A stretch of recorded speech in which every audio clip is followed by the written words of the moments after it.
வணக்கம் மக்களே, welcome to the Fender show. இன்னைக்கு நம்ம பார்க்க போகிறது கொஸ்டின் மார்க் அப்படின்ற ஹிந்தி மூவியோட ரிவ்யூ. இந்த படம் பார்த்தீங்கன்னா யூடியூப்ல அவைலபிளா இருக்கு, தமிழ் டப்பிங்கோட அவைலபிளா இருக்கு.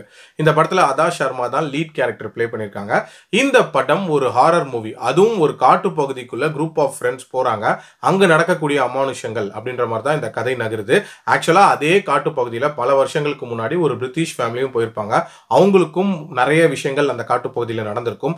அதை தொடர்ந்து அந்த காட்டு பகுதியை ஒரு விதமான மிஸ்டீரியஸ் பிளேஸ் அப்படின்னே சொல்றாங்க. பட் இந்த குரூப் ஒரு 6 பேர் கொண்ட குழு அந்த காட்டு பகுதிக்கு போறாங்க. போன இடத்துல என்னென்ன மாதிரியான அசம்பாவிதங்கள் நடக்குது, யாருக்கு என்ன ஆகுது, அந்த காட்டு பகுதிக்குள்ள இருக்கக்கூடிய மர்மங்கள் என்ன அப்படின்ற மாதிரி சில விஷயங்களை சொல்லக்கூடிய ஒரு படம் தான் இந்த படம். இந்த படத்தோட டைட்டில கொஸ்டின் மார்க் அப்படின்னு வச்சிருக்காங்க. அதனாலேயோ என்னவோ நிறைய விஷயங்களை இந்த படத்துல காட்டணும் அப்படின்ற மாதிரி யோசிச்சிருக்காங்க. அதுக்காக எதனால இதெல்லாம் நடக்குது அப்படின்றத கூட சொல்லாம ஒரு மாதிரி அப்ரப்டா அன்பினிஷ்டா இந்த படத்தை முடிச்சிருக்காங்க அப்படின்னே சொல்லலாம். ரொம்ப ரொம்ப ஒஸ்டான ஒரு ரைட்டிங்கு. அதே மாதிரி இந்த படத்துல அந்த சீக்வன்சஸ் இருக்கும்ல, அதாவது இந்த குரூப் ஆஃப் ஃப்ரெண்ட்ஸ் காட்டுப்பகுதிக்கு போறாங்க, அங்க நடக்கக்கூடிய சம்பவங்கள் அப்படின்றது எதுவுமே பெரிய லெவல்ல சுவாரஸ்யமா இருக்காது.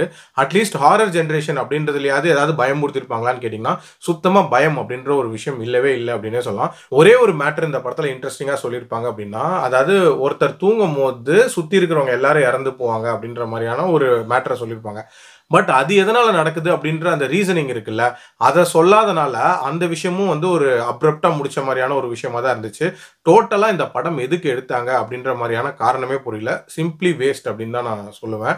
டியூரேஷன் என்னமோ லெஸ் தென் 2 ஹவர்ஸ்ல முடியும் தான். பட் இந்த படத்தை பார்க்கறதுக்கு ஏதாவது ஒரு பர்பஸ் இருக்கணும்ல, அந்த பர்பஸே இல்லாத ஒரு படம் அப்படின்னு தான் நான் சொல்லுவேன். என்னோட ரேட்டிங் இந்த படத்துக்கு 1.5 அவுட் ஆஃப் 5. என்னை பொறுத்த வரைக்கும் ஸ்கிப் அப்படின்னு தான் சொல்லுவேன்.